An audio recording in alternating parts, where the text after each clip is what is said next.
بسم اللہ الرحمن الرحیم۔ سن ہجرت 10، اس میں آپ صلی اللہ علیہ وسلم خود حج کو تشریف لے گئے اور آپ نے ایسی باتیں فرمائی جیسے کوئی وداع کرتا ہے، لہذا حجۃ الوداع کہلاتا ہے۔ آپ کے حج کی خبر سن کر مسلمان جمع ہونے شروع ہوئے، 1,00,000 آدمی سے زیادہ جمع ہو گئے تھے، اور اسی حج میں عرفہ کے دن یہ آیت نازل ہوئی، الیوم اکملت لکم دینکم۔ اور اسی حج سے واپس ہوتے ہوئے ایک منزل غدیر خم نام میں خطبہ تاکید محبت کا حضرت علی رضی اللہ تعالیٰ عنہ کے ساتھ فرمایا، کیونکہ بعض لوگوں نے جو یمن میں حضرت علی رضی اللہ تعالیٰ عنہ کے ساتھ تھے ان کی بیجا شکایتیں آپ سے کی تھی۔ پھر آپ صلی اللہ علیہ وسلم مدینہ پہنچ کر ہدایت و ارشاد خلق و عبادت خالق میں مشغول ہوئے، اور ربیع الاول میں سفر آخرت کو آپ نے اختیار فرمایا۔ من القصیدہ فی غزواتہ صلی اللہ علیہ وسلم، اس کا ہے وہ ہر فصل کے آخر میں 4 اشعار ما یزال یلقاہم فی کل معترک حتی حقوا بالقنا لحما علی وضم۔ آپ کفار سے ہر میدان جنگ میں لڑتے رہے یہاں تک کہ وہ بسبب نیزہائے مجاہدین کے اس گوشت بے حس و حرکت کے مشابہ ہو گئے جو تختہ قصاب پر رکھا ہوتا ہے۔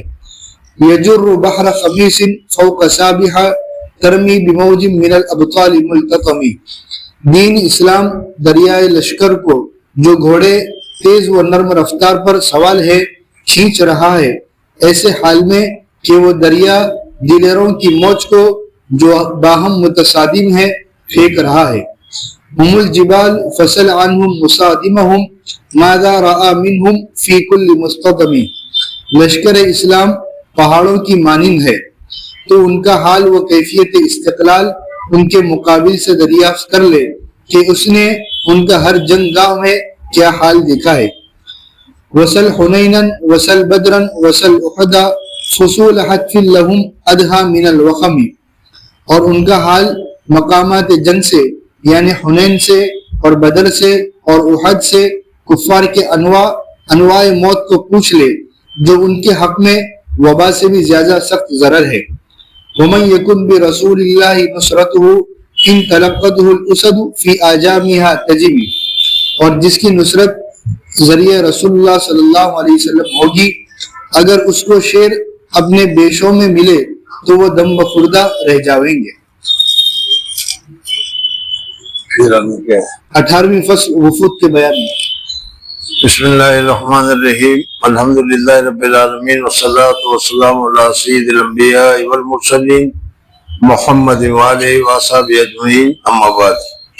حضور اکرم صلی اللہ علیہ وسلم مکہ مکرمہ میں رہے اور مکہ مکرمہ سے حضور اکرم صلی اللہ علیہ وسلم کو ہجرت کرنی پڑی، اور ہجرت کرنے کے بعد حضور اکرم صلی اللہ علیہ وسلم مدینہ منورہ میں 10 سال رہے، لیکن وہ 10 سال بھی حضور اکرم صلی اللہ علیہ وسلم کے لیے غزوہ بدر، غزوہ احد، غزوہ احزاب وغیرہ غزووں میں اور پھر اس کے علاوہ دوسرے غزووں میں بھی حضور اکرم صلی اللہ علیہ وسلم کو مصروف اور محفوظ رہنا پڑا۔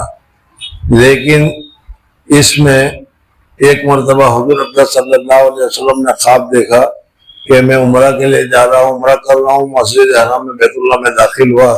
حضور اکرم صلی اللہ علیہ وسلم نے صحابہ سے کہا تو صحابہ سارے کے سارے تیار ہو گئے، اور حضور صلی اللہ علیہ وسلم کے ساتھ 1300 آدمی عمرہ کرنے کے لیے تیار ہو گئے، لیکن کافروں نے گھسنے نہیں دیا، اور پھر اس صورت میں حضور اکرم صلی اللہ علیہ وسلم کی صلح حدیبیہ ہوئی، اور اس صلح حدیبیہ میں کافروں کی طرف سے ہی صلح کو توڑا گیا، جس کی وجہ سے حضرت ابو سفیان آئے تھے، اور حضرت ابو سفیان کا قصہ کو جس کا کل میں نے آپ کو بیان کیا تھا یاد بھی ہوگا، یاد ہے یا بھول گئے؟ جی یاد ہے، ورنہ پھر قصہ سنا تو وہی۔ بہرحال حضرت ابو سفیان رضی اللہ تعالیٰ عنہ حضور اکرم صلی اللہ علیہ وسلم کے کہنے پر فتح مکہ کے دن رات میں حضرت عباس رضی اللہ تعالیٰ عنہ نے حضرت ابو سفیان کو کہا حضور صلی اللہ علیہ وسلم نے کہا کہ اس کو اپنے پاس لے جا کر رکھو۔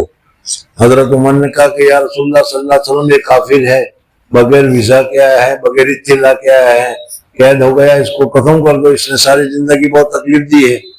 لیکن حضرت عباس نے کہا کہ میں نے اس کو پناہ دی ہے، تو اس وجہ سے حضور صلی اللہ علیہ وسلم نے کہا کہ عباس تم ہی اس کو لے جاؤ اور اپنے پاس رات کو رکھو۔ حضرت عباس نے رات کو اس کو سمجھایا کہ دیکھو ابھی تک ان کے دل میں جیسے دوسرے حضرت فوراً مسلمان ہو جاتے تھے، اس طریقے سے ابھی حضرت ابو سفیان کی بات کر رہا ہوں، ابھی تک وہ اسلام لانے پر خوش نہیں۔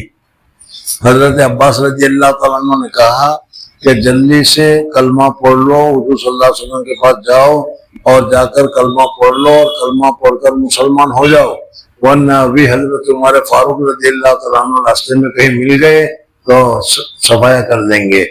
تو اس وقت حضرت ابو سفیان نے کلمہ پڑھ کر وہ مسلمان ہو گئے۔ یہ حضرت لیکن اس وقت جیسی بھی حالت ہو، لیکن بعد میں انہوں نے حضور اکرم صلی اللہ علیہ وسلم کی خدمت کے لیے بہت کام کیا۔ ایک جنگ میں اپنی آنکھ بھی خراب کی، اور پھر اس صورت میں حضور صلی اللہ علیہ وسلم کے ساتھ بہت ہی تعلق رہا، اور سچے اور پکے صحابہ میں ان کا شمار ہوا۔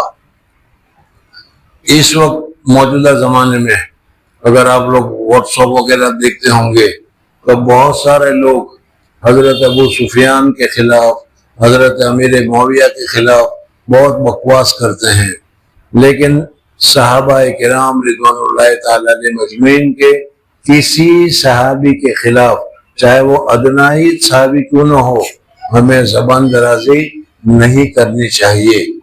اس وجہ سے کہ کسی شاگرد کی تم برائی کرو گے تو وہ صرف شاگرد کی برائی نہیں ہوگی، اس کے استاد کی برائی ہوگی کہ اس نے اس کو کیا پڑھایا۔ تو حضور اکرم صلی اللہ علیہ وسلم نے صحابہ کرام رضوان اللہ تعالیٰ علیہ مجمعین کو جو تعلیم اور تربیت دی، اور جو اللہ تبارک و تعالیٰ کی دین کا اہتمام ان کو دیا، تو یہ ہاں غلطیاں ان سے ہوئی ہے، لیکن وہ غلطیاں اجتہادی غلطیاں کہی جاتی ہے، اور مجتہد اگر غلطی کرتا ہے مجتہد اگر غلطی کرتا ہے تو اس غلطی پر اس کو گناہ نہیں ہوتا، بلکہ اللہ تبارک و تعالیٰ اس کی کوشش کی وجہ سے اس کو معاف فرما دیتے ہیں۔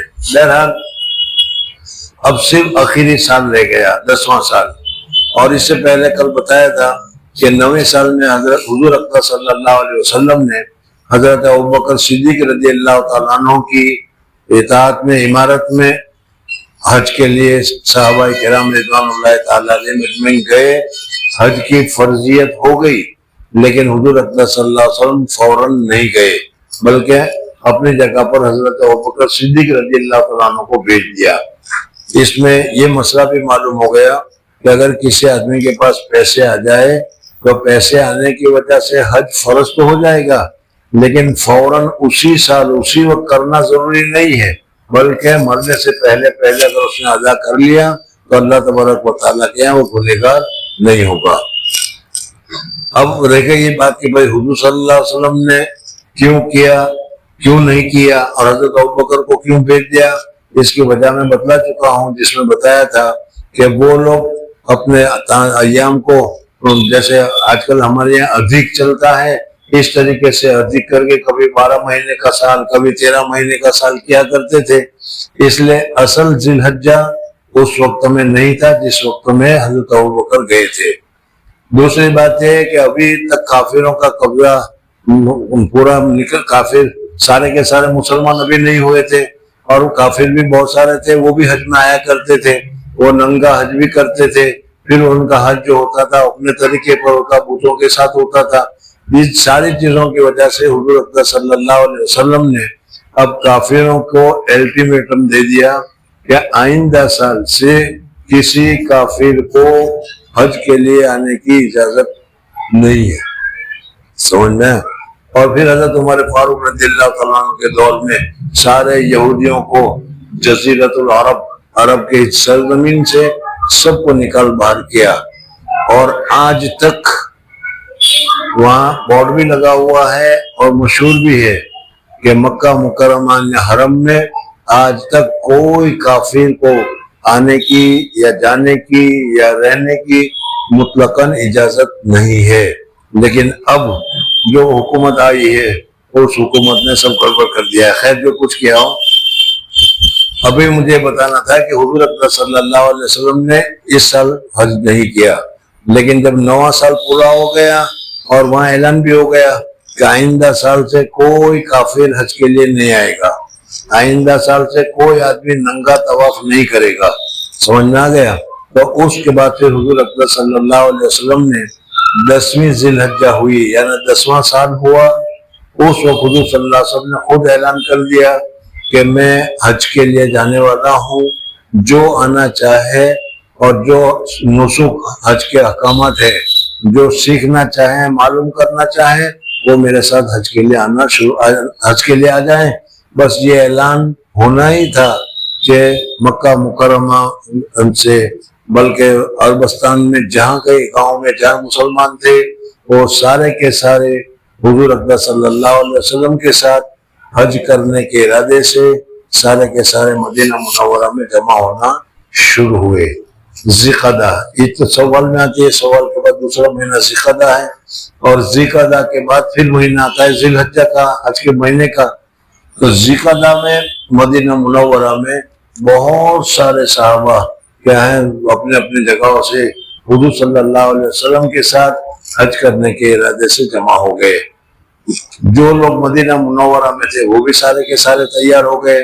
حضور اکرم صلی اللہ علیہ وسلم، حضرت ابوبکر، حضرت عمر، حضرت عثمان، حضرت علی، یہ سب کے سب جو مشہور تھے وہ بھی سارے کے سارے حضور اکرم صلی اللہ علیہ وسلم کے ساتھ حج کے لیے جانے کے لیے تیار ہو گئے۔ ذی-قعدہ یعنی حج کے مہینہ ذی الحجہ ہے، 12واں مہینہ ذی الحجہ ہے، وہ حج کا مہینہ ہے، لیکن 11واں مہینہ ہے ذی-قعدہ۔ ذی-قعدہ کی 25 تاریخ ہوئی یعنی 25 ٹان ہو گئے۔ 25 ٹان کو حضور اکرم صلی اللہ علیہ وسلم نے اعلان کیا کہ آج ہم سب کے سب حج کے لیے جائیں گے، اور مدینہ منورہ میں ظہر کی نماز پڑھی، اور ظہر کی نماز پڑھنے کے بعد حضور اکرم صلی اللہ علیہ وسلم اور حضور صلی اللہ علیہ وسلم کے ساتھ پورا قافلہ جتنے بھی تھے مرد عورت سب کے سب ذی الحلیفہ پہنچے۔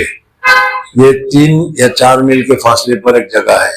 آج کل تو وہاں فہد نے اتنی شاندار اور اتنی بڑی مسجدیں بنائی ہے کہ 300 اور 400 آدمی ایک ساتھ غسل بھی کرنا چاہے، وضو بھی کرنا چاہے تو سب کچھ کرنے کی وہاں سہولت ہے، سمجھنا ہے نا؟ تو حضور اکرم صلی اللہ علیہ وسلم اور صحابہ کرام رضوان اللہ تعالیٰ اجمعین نے ظہر کی نماز مدینہ منورہ میں پڑھی، اور عصر کی نماز حضور اکرم صلی اللہ علیہ وسلم نے ذی الحلیفہ میں جا کر 2 رکعت قصر پڑھی، اس لیے کہ مدینے سے نکلنے کی وجہ سے آپ مسافر ہو گئے، اور مسافر پر عصر کی 4 رکعت 2 رکعت ہوتی ہے، تو ذی الحلیفہ میں 2 رکعت پڑھی۔ رات کو حضور صلی اللہ علیہ وسلم نے وہاں قیام کیا۔ سمجھنا گیا صحابی حضور صلی اللہ علیہ وسلم، حضور صلی اللہ علیہ وسلم کی گھر والی عورتیں وہ سب اس میں شریک تھی۔ حضور اکرم صلی اللہ علیہ وسلم نے فجر کے بعد غسل کیا، صحابہ نے غسل کیا، سمجھنا ہے؟ آج تو میں نے ابھی بتایا کہ غسل کرنے کی اتنی سہولت ہے کہ کچھ نہ پوچھو اس جگہ پر۔ بہرحال حضور اکرم صلی اللہ علیہ وسلم نے پھر وہیں سے احرام باندھا، اور احرام جو باندھا اس احرام میں حضور اکرم صلی اللہ علیہ وسلم نے غسل کیا۔ احرام کس طریقے سے باندھا جاتا ہے اس کا طریقہ تو آپ حضرات کو معلوم ہوگا۔ کیا ہوا بھائی؟ پنکھا چلاؤ، چلا دے کون ہے؟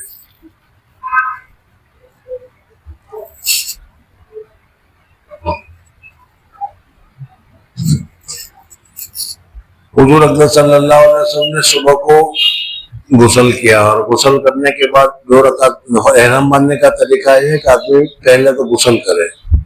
یہ غسل پاکی کا نہیں ہے، نظافت کا ہے، یعنی پاک ہو صاف ہو تو بھی نظافت کا غسل ہے، اچھی طریقے سے غسل کرے، اور غسل کرنے کے بعد احرام کے 2 کپڑے پہنے، ایک لنگی اور دوسری چادر، اور چادر اس وقت پہنے سر بھی ڈھانک کر پہنے، اور پھر اس کے بعد 2 رکعت نفل پڑھے، اور 2 رکعت نفل پڑھنے کے بعد پھر اللہ تعالیٰ سے دعا کرے، اور لبیک اللہم لبیک لبیک لا شریک لک لبیک ان الحمد والنعمت لک والملک لا شریک لک. بس یہ پڑھتے کے ساتھ ہی جیسے ہم نماز پڑھتے ہیں اور نماز پڑھنے کے ساتھ امام نے اللہ اکبر کہا اور ہم نے اللہ اکبر کہا تو اللہ اکبر کہتے کے ساتھ ہی ہم نماز میں شریک ہو جاتے ہیں, نماز شروع ہو جاتی ہے. اس طریقے سے لبیک کہتے ہوئے ہمارا احرام شروع ہو گیا. اب جن چیزوں کو احرام کی حالت میں کرنا جائز نہیں ہے, جن چیزوں کو پہننا جائز نہیں ہے, وہ سارے احکام کرنے پڑیں گے. بہرحال حضور صلی اللہ علیہ وسلم نے ایک چھوٹی سی جگہ تھی, ابھی تو وہاں میں نے ابھی بتایا آپ کو کہ اتنی بڑی مسجد بنی ہے کہ 600-700 کوچ اور بڑھ کر بھی آدمی آئے تو وہاں کوئی پریشانی نہیں ہے. نماز کے لیے بھی بہت اچھی سہولتیں بنائی گئی ہے. تو وہاں پر وہ نماز پڑھ رہے تھے اور نماز پڑھ کر حضور اقدس صلی اللہ علیہ وسلم نے کیا ہے اللہ لبیک پڑھا اور پھر اس کے بعد باہر نکلے.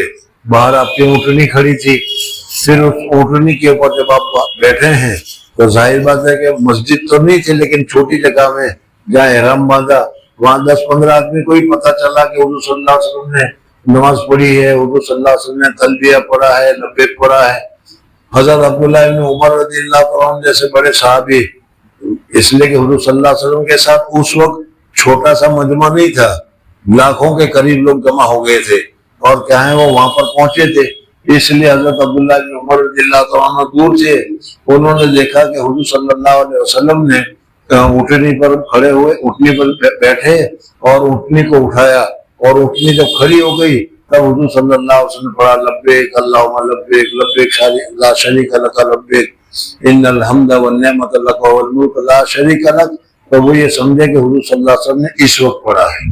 اس وجہ سے وہ یہ کہتے ہیں کہ جب سواری پر بیٹھو اور سواری تمہارے اٹھے تو اس وقت تمہارا کیا ہے احرام شروع ہوگا, لیکن حقیقت میں احرام تو شروع ہو گیا نماز کے بعد جیسا میں نے ابھی بتایا.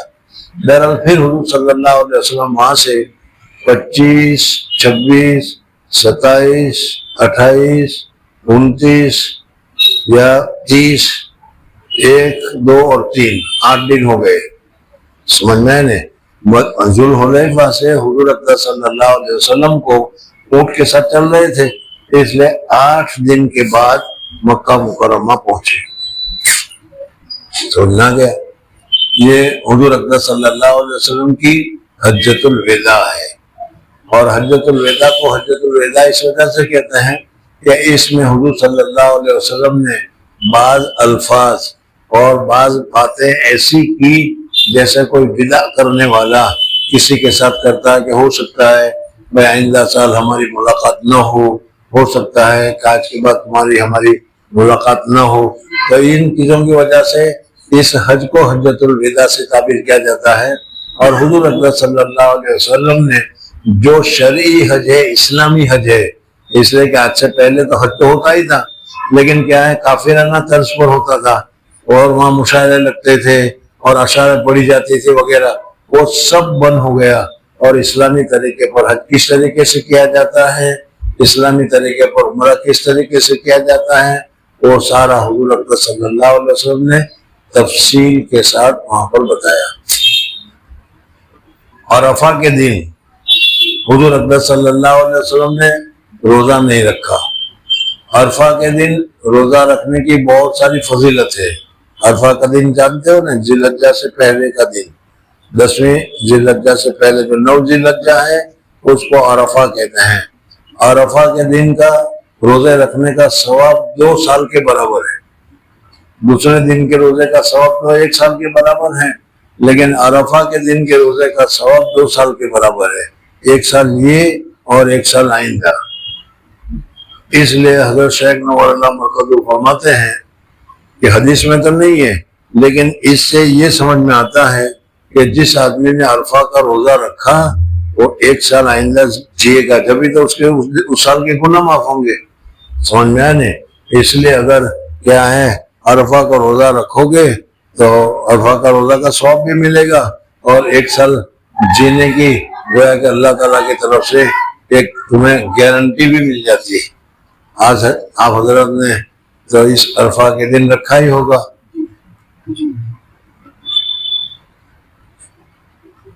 کہتے ہیں گارنٹی معلوم نہیں تھی اس لیے نہیں رکھا تھا, اب ہم گارنٹی معلوم ہو گئی تو پھر رکھیں گے.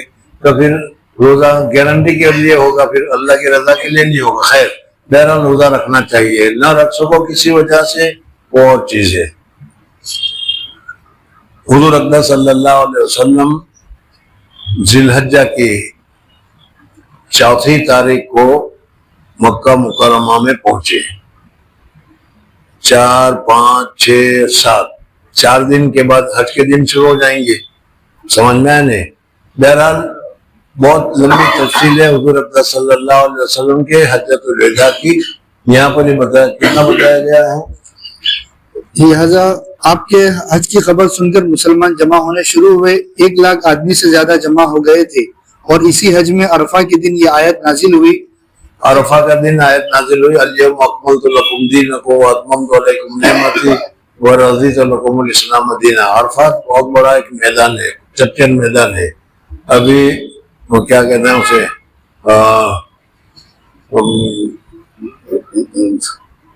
نام نکل گیا اس کا, وہ ایشیا پاکستان کا وزیر اعظم کون تھا؟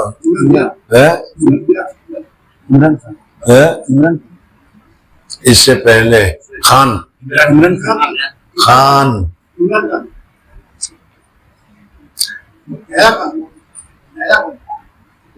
یحییٰ خان کا سب سے خراب تھا. ضیاء الحق بہت اچھا آدمی تھا, اور اسی نے سعودی کو بہت ہیلپ بھی کی ہے. اور اسی نے سعودی کو بتایا کہ عرفات کے میدان میں چٹیل میدان ہے, اس میں کیا ہے, نیم کے درخت بوئے جائیں, اور نیم کے درخت بویا ہے اس نے, اور ہر درخت کے پاس پائپ لگا ہے جس میں سے تھوڑا تھوڑا, وہ تو ریت ہے نا, تھوڑا تھوڑا پانی اس میں چلتا رہتا ہے, اور الحمدللہ اچھے خاصے کیا ہے نیم کے درخت اگ بھی گئے ہیں. فائدہ ہے. بہرحال اسی وجہ سے تم اگر اس کو لائیو پروگرام دیکھتے ہوں گے تو وہاں جہاں بہت ساری کیا ہے فوارے چھٹتے ہیں, وہاں جو درخت لگ رہے ہیں وہ سارے کے سارے نیم کے درخت ہیں. ہندوستان پاکستان سے گئے ہوں گے وہ. سمجھ میں آئے نا. ضیاء الحق, اور اس کو امریکہ نے مروایا تھا. شہر بہرحال جو بھی ہو. اور اس نے ایک دوسرا 1400 ہجری کے موقع پر جب وہاں فساد ہوا, اس وقت بھی امام مہدی نکلے تھے. سمجھ میں آئے نا. سنا ہوگا کہ نہیں. 1400 ہجری جب سال بدلا نا, 1424 ہو گئی. 24 سال پہلے کی بات کر رہا ہوں. اور اس وقت میں ڈبل میں تھا مدرس. تو میرا ایک دوست تھا, شاید آپ لوگ جانتے بھی ہوں گے, پہچانتے بھی ہوں گے, بہت اچھا دوست تھا. عمر آبود اس کا نام تھا, بلیسور کا. عمر آبود وہ سال حج کرنے کے لیے گیا تھا. ویسے بھی بڑا مزاقی بھی تھا, میرا ساتھ دوست بھی تھا. تو اس وقت میں تو یہاں تھا, ریڈیو پر ہم نے سنا کہ وہاں فساد ہو گیا اور یہ امام مہدی کا کھول گیا. میں نے اسے کہا کہ بھائی بہت اچھا ہے, ہم تو پتہ نہیں امام مہدی کو کب دیکھیں گے, لیکن تم تو ابھی دیکھ کے آ رہے ہو, آؤ دیکھ کر کیا ہو رہا ہے. حالانکہ وہ سب غلط تھا, وہ فتنے کرنے والے لوگ تھے. انہوں نے بہت گولیاں چلائی, اور جو تہ خانہ تھا اس تہ خانہ میں, ابھی بھی تہ خانہ ہے, تہ خانے میں رک گئے. تو یہ ضیاء الحق نے مشورہ دیا وہاں کے بادشاہ کو, سمجھنا کہ ایسا کرو کہ تہ خانے میں پانی بھر دو. تو تہ خانہ پانیوں سے بھر دیا گیا, نچلا فلور پانی سے بھر دیا گیا, اور اس پانی میں کرنٹ رکھا گیا. تو سب کو اوپر ہی آنا پڑتا ہے, ورنہ تو کرنٹ مر جاتے ہیں. اور پھر سب کو پکڑ کر ختم کیا. بہرحال اس وقت بھی امام صاحب جو تھے وہ اپنا جبا کبا سب چھوڑ کے بھاگے تھے, اس وجہ سے کہ ان کو بھی سب کو پکڑ لیا تھا. بہرحال ایک فتنہ وہاں ہوا تھا, اور یہی ابھی تک چل رہا ہے کہ امام مہدی نکلے. ابھی بھی کوئی کہہ رہا ہے نکلے ہیں, یہاں پر بھی کوئی کہہ رہا تھا کہ نہیں. ان میں کہاں پر شکیل بنانی لے, ان میں یہ کہتے ہیں جب ملاقات کر کے آؤ, ان میں نکلا ہے. سب بکواس ہے, سمجھ میں آئے نہیں.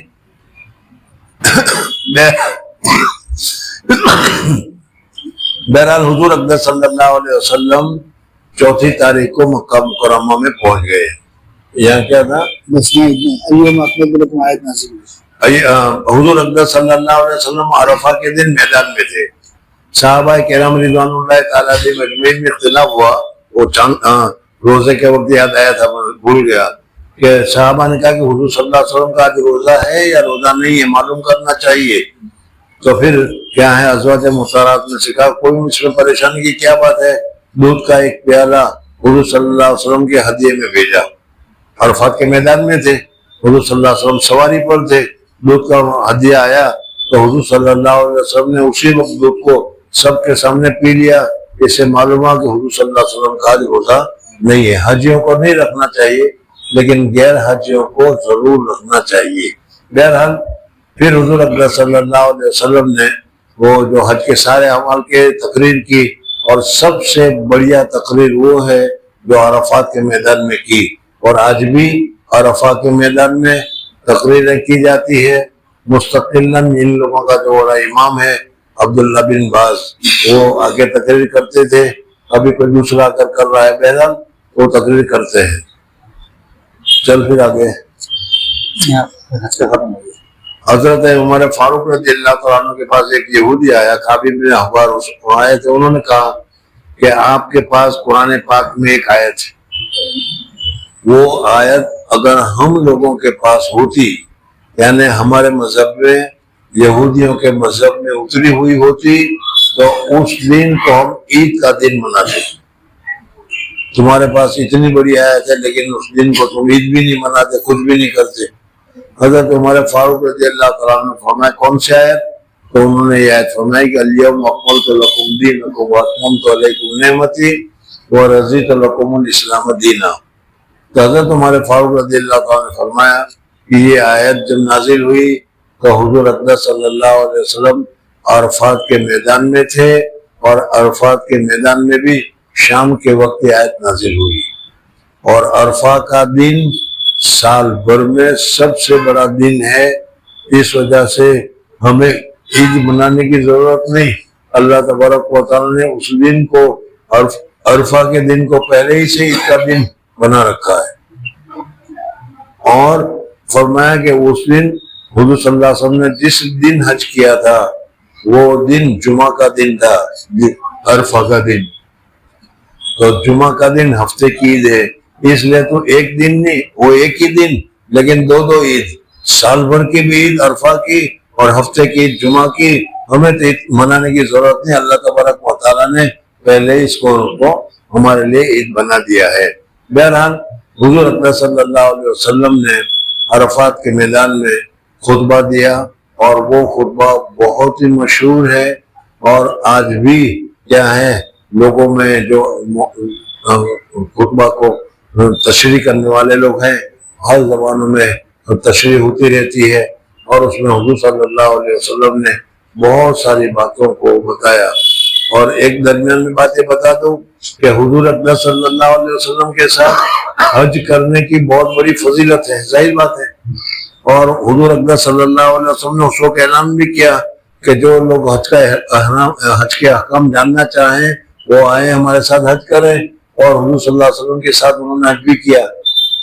لیکن ایک عورت کے متعلق حدیث میں آتا ہے کہ حضور صلی اللہ علیہ وسلم نے ان کو کہا کہ رمضان میں عمرہ کرنا, رمضان میں عمرہ کرنا کتنی بڑی فضیلت کی بات ہے, کتنی بڑی ثواب کی بات ہے. وہ بتا رہا ہوں کہ رمضان میں عمرہ کرنا حضور صلی اللہ علیہ وسلم کے ساتھ حج کرنے کے برابر ہے, حضور صلی اللہ علیہ وسلم کے ساتھ حج کرنے کے برابر ہے رمضان میں عمرہ کرنا.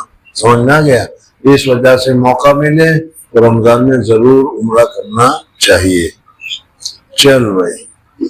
اور اسی سال حج سے واپسی میں ایک منزل غدیر خم نام میں خطبہ تھا. غدیر خم نامی جگہ تھی, وہاں پر حضرت علی رضی اللہ تعالیٰ عنہ کے خلاف یمن میں بہت ساری افواہیں پھیلی تھی, تو حضور اکرم صلی اللہ علیہ وسلم نے وہاں کھڑے رہ کر حضرت علی رضی اللہ تعالیٰ عنہ کے خلاف جو باتیں تھی وہ سنائی. جی, کیونکہ بعض لوگوں نے جو یمن میں حضرت علی کے ساتھ تھے ان کی بیجا شکایتیں آپ سے کی تھی. پھر آپ مدینہ پہنچ کر ہدایت و ارشاد خلق وہ عبادت خالص میں مشغول یعنی ہوئے۔ حضور اقدس صلی اللہ علیہ وسلم حج سے فارغ ہو کر ذی الحجہ کے آخری دنوں میں حضور صلی اللہ علیہ وسلم مدینہ منورہ پہنچ گئے۔ اب محرم آیا، نیا سال محرم آیا، سفر آیا، 2 مہینے ہوئے، اور ربیع الاول کی 9 یا ربیع الاول کی 12 تاریخ کو حضور صلی اللہ علیہ وسلم کا انتقال ہو گیا تھا۔ حج کے بعد حضور صلی اللہ علیہ وسلم 2-2.5 مہینے ہی زندہ رہے۔ جی، اور ربیع الاول میں سفر آخرت کو آپ صلی اللہ علیہ وسلم نے اختیار فرمایا۔ من القصیدہ فی غزواتہ صلی اللہ علیہ وسلم، بس ٹھیک ہے۔ 18ویں فصل وفود کے بیان میں عظمت خانہ کعبہ کی عرب حضور اقدس صلی اللہ علیہ وسلم کی صلح حدیبیہ ہو گئی۔ صلح حدیبیہ ہونے کے بعد فتح مکہ بھی ہو گئی، وہ تو سن لیا نا کل تم لوگوں نے۔ جی، اب میں نے بتایا تھا اس وقت کہ مکہ مکرمہ کے علاوہ پورے عربستان میں سعودی نہیں کہتا، عربستان اصل اس کا نام ہے، وہ عربستان میں بہت سارے لوگ چند مل کر ایک ایک قافلہ کی طرف، ایک ایک جماعت کے ساتھ، خاندان کے ساتھ بہت سارے لوگ رہتے تھے۔ یہ سب نے یہ سوچ رکھا تھا کہ حضور اقدس صلی اللہ علیہ وسلم اور کفار قریش، ان کی لڑائی ہو رہی ہے، جنگ بدر بھی ہوئی، جنگ احد بھی ہوئی، اخیر میں ہم دیکھیں گے کہ کون غالب آتا ہے۔ اگر کفار قریش غالب آ گئے تو ہم کفار قریش کے ساتھ ہو جائیں گے، اور اگر کفار قریش غالب نہیں آئے، حضور اقدس صلی اللہ علیہ وسلم غالب آئے، تو ہم حضور صلی اللہ علیہ وسلم کے ساتھ ہو جائیں گے۔ اور اس میں پھر فتح مکہ ہو گئی۔ فتح مکہ کی پوری تفصیل تمہارے سامنے ہے۔ تو اب باہر سے لوگوں نے کہا کہ اب مکہ والوں نے حضور اقدس صلی اللہ علیہ وسلم کی تابع داری اختیار کر لی، تو اب ہمیں بھی حضور اقدس صلی اللہ علیہ وسلم کی تابع داری اختیار کرنی چاہیے۔ اس لیے جہاں جہاں جو لوگ رہتے تھے، جتنے لوگ رہتے تھے، سب کے سب وفود بنا کر حضور صلی اللہ علیہ وسلم کی خدمت میں پہنچے، اور خدمت میں پہنچ کر انہوں نے مسلمان ہونا شروع کر دیا۔ اسی وجہ سے اس سال کو، نئے سال کو عام الوفود سے تعبیر کیا جاتا ہے کہ پورے سال میں لوگ آتے رہے، مسلمان ہوتے رہے، آتے رہے، مسلمان ہوتے رہے۔ پھر ایسا ماحول ہو گیا کہ پورے عربستان میں صرف مسلمان ہی مسلمان، اب غیر مسلم کا نام ہی ختم ہو گیا۔ جو غیر مسلم تھے انہوں نے بھی مسلم ہونا شروع کر دیا۔ سمجھ میں سارے کے سارے مسلمان ہو گئے۔ مورتی پوجا ختم ہو گئی، بت پوجا ختم ہو گئی، مندر ختم ہو گئے، مندر وغیرہ سبھی انہوں نے اپنے آپ توڑا، اور کچھ حضور صلی اللہ علیہ وسلم کے صحابہ نے بھی توڑا۔ بہرحال پورا عربستان صرف مسلمانوں کا ہو گیا۔ اور اسی وجہ سے حضرت عمر کے زمانے میں حضرت عمر فاروق رضی اللہ تعالیٰ عنہ نے بنی نذیر کے یہودیوں کو نکالا اور کہا کہ اب ہمارے اس جزیرۃ العرب میں کوئی غیر مسلم نہیں ہونا چاہے، صرف مسلم ہی مسلم رہے۔ اور آج یہ حل ہو گیا جو میں نے اصول بتایا تھا۔ سمجھ میں؟ جی، عظمت خانہ کعبہ کی عرب کے دل میں بہت تھی۔ پہلے ہی سے خانہ کعبہ کا زمانے جاہلیت میں بھی کعبہ شریف کی عزت اور احترام بہت تھا، اس لیے کعبہ شریف کی بے عزتی یا کعبہ شریف کے خلاف کچھ کوئی نہیں کہہ سکتا تھا کچھ۔ اور تھوڑے دن قصہ اصحاب فیل کو گزرے تھے، لہذا عرب حضور اقدس صلی اللہ علیہ وسلم کی تو پیدائش ہوئی، یعنی حضور صلی اللہ علیہ وسلم کب پیدا ہوئے، کوئی سن تو ہے نہیں اس وقت، لیکن اسی وقت ابرہہ نامی ایک بادشاہ تھا، وہ کعبہ شریف کو اٹھانے کے لیے ہاتھیوں کو لے کر آیا تھا۔ الم تر کیف فعل ربک باصحاب الفیل، اس میں آپ حضرت نے قصہ سنا ہوگا۔ اللہ تبارک و تعالیٰ نے ابرہہ اور اس کے ساتھیوں کو معمولی، وہ تو لایا تھا بڑے بڑے ہاتھی، لیکن یہ تو معمولی کیا ہے، ابابیل کے پرندوں کے ذریعے سے اللہ تعالیٰ نے اس کو ہلاک کیا۔ وہی سال یعنی ابابیل کے ہلاک کرنے کے بعد وہ کیا نام اس کا، ابرہہ مرا، اور مرنے کے کچھ دنوں کے بعد، 10-15 دنوں کے بعد حضور اقدس صلی اللہ علیہ وسلم کی پیدائش ہوئی۔ یاد رکھنا، حضور صلی اللہ علیہ وسلم کی پیدائش عام الفیل میں ہوئی ہے، اس کا نام ہے عام الفیل۔ سمجھ میں آیا؟ جی، ہاتھیوں کا سال۔ لہذا عرب کا یہ اعتقاد تھا کہ اہل باطل کعبہ پر غالب نہ آویں گے۔ بعد فتح مکہ کے سب عرب کو اعتقاد حقیقت اسلام کا ہوا، اور فوج در فوج اہل عرب اسلام میں داخل ہوئے، اور قریات اور قبائل کے لوگ مسلمان ہو گئے۔ کچھ آدمی حضور اقدس صلی اللہ علیہ وسلم میں واسطے سیکھنے شرائع اسلام کے بھیج دیے جاتے۔ وہ لوگ جو حضور میں حاضر ہوتے تھے، جو حضور کے پاس آتے تھے وہ مسلمان ہوتے تھے، پھر اپنے گھر جاتے تھے تو ان کو سکھانے کے لیے جماعتیں جایا کرتی تھی، آدمی جایا کرتے تھے اور وہ ان کو قرآن سکھلاتے تھے، وہ ان کو مسئلے مسائل وغیرہ بتایا کرتے تھے۔ جی، جس سال میں وفد بکثرت آئے یعنی سن ہجری 9 وہ عام الوفود کہلاتا ہے۔ آپ وفود کی بہت خاطرداری اور توقیر کرتے اور انعام دے کر رخصت کرتے۔ نیز عام اہل عرب اس کے بھی منتظر تھے کہ آپ کا معاملہ آپ کی قوم سے کیا ہوتا ہے۔ یہ ابھی میں نے بتایا کہ اہل عرب دوسرے جو تھے وہ دیکھتے تھے کہ کفار قریش کے ساتھ کیا معاملہ ہوتا ہے۔ قریش اگر محمد کو مان لیتے ہیں تو ہم بھی مان لیں گے، اور جب یہ فتح مکہ کے بعد قریش نے حضور صلی اللہ علیہ وسلم کو مان لیا تو پھر سارے کے سارے حضور صلی اللہ علیہ وسلم کو ماننے والے ہو گئے۔ قریش کے اسلام قبول کرنے سے بھی اور لوگ نرم ہوئے۔ اکثر وفود تبوک کے بعد حاضر ہوئے۔ اب بعض وفود کا ذکر محض فہرست کے طور پر ذکر کیا جاتا ہے۔ غزوہ تبوک جو ابھی تمہارے سامنے گزرا تھا وہ 6-7 میں کے 7 ہجری میں ہوا تھا، تو 7-8 اس سال میں کیا ہوا اس کو بیان کر رہے ہیں۔ جی، اس سے ان کے کتب سیرت میں مذکور ہیں۔ نمبر 1، وفد ثقیف جن کا ذکر غزوہ طائف کے ذیل میں آ چکا ہے، وہ لوگ خود حاضر ہو کر مسلمان ہو گئے۔ آپ صلی اللہ علیہ وسلم غزوہ تبوک سے رمضان میں واپس ہوئے تھے اور اسی ماہ میں یہ لوگ حاضر ہوئے۔ غزوہ تبوک میں رومن ایمپائر والے ہرقل کے آدمیوں کے ساتھ حضور صلی اللہ علیہ وسلم کی لڑنے کے لیے گئے تھے، لیکن اسی بادشاہ نے وہ جانتا تھا کہ یہ حضور صلی اللہ علیہ وسلم سچے رسول ہیں، ان کے ساتھ لڑائی میں ہم کبھی جیت نہیں سکتے، اس وجہ سے اس نے لڑائی نہیں کی۔ جی، نمبر 2، وفد بنی تمیم جن کا ذکر بعد غزوہ طائف کے گزرا ہے کہ اقرا بن حابس وغیرہ حاضر ہوئے تھے۔ نمبر 3، وفد طی غزوہ تبوک سے پہلے ذکر ہوا ہے کہ عدی حاضر ہو کر مسلمان ہو گئے۔ حاتم طائی کا نام تو آپ لوگوں نے سنا ہوگا، ان کو وہ بھی عربستان میں ہی رہتا تھا اور اس کے خاندان کا نام تھا طے، اور اس طے کی وجہ سے ہم اس کو طائی کہتے ہیں، حاتم طائی۔ سمجھنا تھا حاتم طائی کا تو انتقال ہو گیا تھا، لیکن اس کا ایک بیٹا اور ایک بیٹی کیا ہے رہ گئی تھی۔ بیٹا تو کفر کو چھوڑ کر نصرانی بن گیا تھا، پھر لیکن حضور صلی اللہ علیہ وسلم کی جب دعوت پہنچی ہے تو وہ بھی مسلمان ہو گیا اور وہ بھی اسلام لے آیا، عدی اس کا نام ہے۔ جی، نمبر 4، وفد عبد القیس اشد عبد القیس جن کی مدح حدیثوں میں آئی ہے انہی میں آئے تھے۔ نمبر 5، وفد بنی حنیفہ ان میں مسیلمہ کذاب بھی آیا تھا اور ان میں بعض لوگ مسیلمہ کذاب جس نے جھوٹا نبوت کا دعویٰ کیا تھا وہ بنو حنیفہ خاندان کی قوم کا تھا وہ۔ جی، اور ان میں بعض لوگ مسلمان ہونے کے بعد پھر مرتد ہو گئے تھے اور یہ لوگ سن 10 کے آخر میں آئے تھے۔ نمبر 6، دوسرا وفد طے ان میں زید آئے تھے۔ نمبر 7، وفد کندہ ان میں اشعث بن قیس بھی آئے تھے۔ نمبر 8، وفد اشعریین و اہل یمن۔ نمبر 9، وفد ازدان سرد بن عبداللہ بھی آئے تھے۔ نمبر 10، وفد بنی آپ لوگوں کو معلوم ہے کہ بڑے بڑے حضرات ہیں جن کے نام آ رہے ہیں وہ اپنے زمانے کے بڑے تھے، وہ سارے کے سارے مسلمان ہو گئے ہوں۔ جی، نمبر 10، وفد بنی الحارث بن کعب ربیع الثانی یا جمادی الاولی 10 ہجری میں۔ نمبر 11، وفد حمدان۔ نمبر 12، وفد مزینہ۔ نمبر 10، وفد دوس۔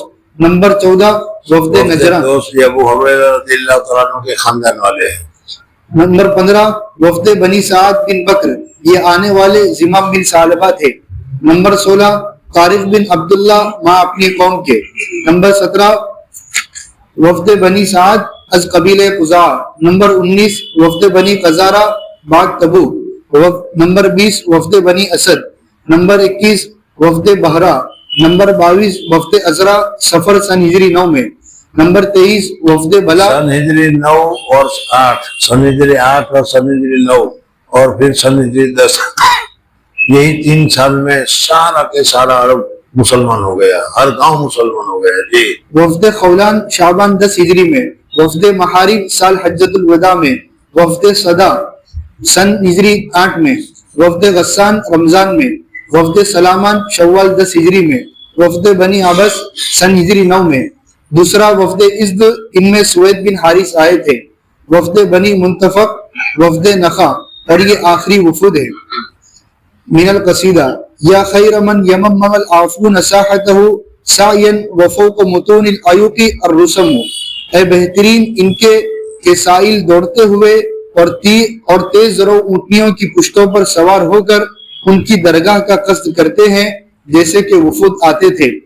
ومن هو الآیۃ الکبریٰ لمعتبر ومن هو النعمۃ العظمیٰ لمغتنم، اور اے وہ ذات کہ بڑی نشانی ہے متأمل کے لیے اور وہ بڑی نعمت ہے قدرداں کے لیے کہ آپ کی قدر سمجھ کر وفود آتے تھے، آپ کی قدر سمجھ کر لوگ وفود آتے تھے اور آپ کی قدر لا کر اب اسلام قبول کر لیا کرتے تھے وہ۔ جی فصل 19 میں حکام اور اہلکاروں کے متعین فرمانے میں واسطے انتظام ملکی و تحصیل صدقات و جزیہ کے جن بلاد میں اسلام کا تسلط ہو گیا، یعنی سعود عربستان میں پہلے تو اس کا نام عربستان تھا اور کہا جاتا تھا حجاز، تو اس وجہ سے حجاز یا عربستان میں جب چھوٹے چھوٹے گاؤں میں بھی سب مسلمان ہو گئے، اب سب کا حکومت ایک ہو گئی، اسلامی حکومت ہو گئی، تو پھر اسلامی حکومت قائم کرنے کی ضرورت پیش آئی، تو حضور اکرم صلی اللہ علیہ وسلم نے اسلامی حکومت کس طریقے سے قائم کی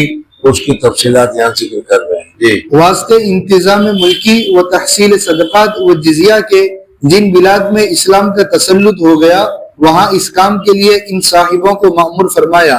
نمبر 1 مہاجر بن ابی بن امیہ المغیرہ کو صنعاء پر، نمبر 2 زیاد بن لبید انصاری کو حضرموت پر، نمبر 3 عدی کو طی پر اور بنی اسد پر، نمبر 4 مالک بن نویرہ یربوئی کو بنی حنزلہ پر، نمبر 5 زربقان بن بدر کو بنی سعد کے بعض علاقوں پر، نمبر 6 قیس بن عاصم کو بنی سعد کے دوسرے بعض علاقوں پر، نمبر 7 علاء بن حضرمی کو بحرین پر تحصیل کے لیے، نمبر 8 حضرت علی رضی اللہ تعالیٰ عنہ کو اہل نجران پر، نمبر 9 عتاب بن اسید کو مکہ پر، نمبر 10 معاذ بن جبل اور حضرت ابو موسیٰ اشعری کا یمن پر حاکم مقرر ہونا ثابت ہے۔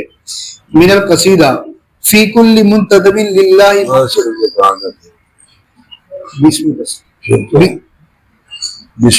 20ویں فصل فرمانوں کی روانگی میں ملوک و سلاطین کی طرف۔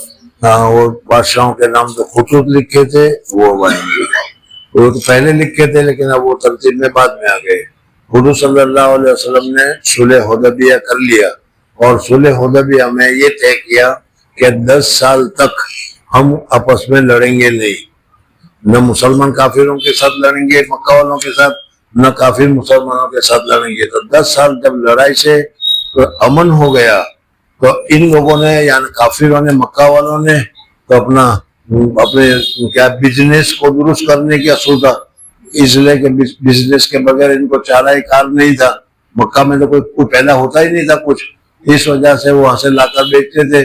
تو اس وجہ سے انہوں نے ملک شام میں رحلت الشتاء والصیف دو رحلت ہوتی تھی، 2 سفر ہوتے تھے، وہ انہوں نے شروع کیا۔ اور ادھر مسلمان جو تھے اور مسلمانوں نے حضور اکرم صلی اللہ علیہ وسلم نے کہا کہ کافروں سے مکہ والوں سے ذرا سکون اور اطمینان ملا ہے تو دنیا کے جو دوسرے بڑے بڑے مہارتی ہیں، بڑے بڑے گرو گھنٹال ہیں، سپر طاقتیں ہیں، ان کو خط لکھنا چاہیے۔ اور حضور اکرم صلی اللہ علیہ وسلم نے اس زمانے میں جتنی گورنمنٹیں تھی ان سب کو خط لکھے، حتیٰ کہ ایران کی گورنمنٹ تھی جس گورنمنٹ کو ان کی حکومت، ایران کی حکومت، پارسیوں کی حکومت کتنے سال کی تھی پرانی معلوم؟ 1000 سال کی، سمجھ جائے نا۔ ادھر رومن امپائر تھا، وہ بھی اس زمانے کا سپر پاور ہرقل والا، وہ بھی بڑی طاقت تھی، اور وہ آج بھی نصرانیوں کی طاقت اسی کی بول پر چل رہی ہے۔ بہرحال آئندہ کل پھر یہ سارے خود اٹھائیں گے اللہ جل جلالہ۔ حضور اکرم صلی اللہ علیہ وسلم نے اب مقامی کام، میرے الفاظ میں ہے، حضور صلی اللہ علیہ وسلم نے مقامی یعنی مکہ مکرمہ یا مقامی کام کی جگہ پر اب حضور صلی اللہ علیہ وسلم نے انٹرنیشنل لائن پر انٹرنیشنل کام کرنا شروع کیا تاکہ سب بادشاہوں کو پتہ چل جائے کہ حضور اکرم صلی اللہ علیہ وسلم کا حکومت چلتی ہے اور حضور صلی اللہ علیہ وسلم کا حکم ہے اور کل ان بادشاہوں کی بھی کیا کیا باتیں ہوئی تھی، انہوں نے کن کن کے پاس خط پہنچے تھے، وہ ساری تفصیل انشاءاللہ آئے گی۔ سبحان اللہ و بحمدہ، سبحانک اللہم و بحمدک، نشہد ان لا الہ الا انت نستغفرک و نتوب الیک۔ مگر کا وقت قریب ہو گیا، دعا کرو اللہ تبارک و تعالیٰ ان سارے مجاہدین کو، کے سارے ساتھیوں کو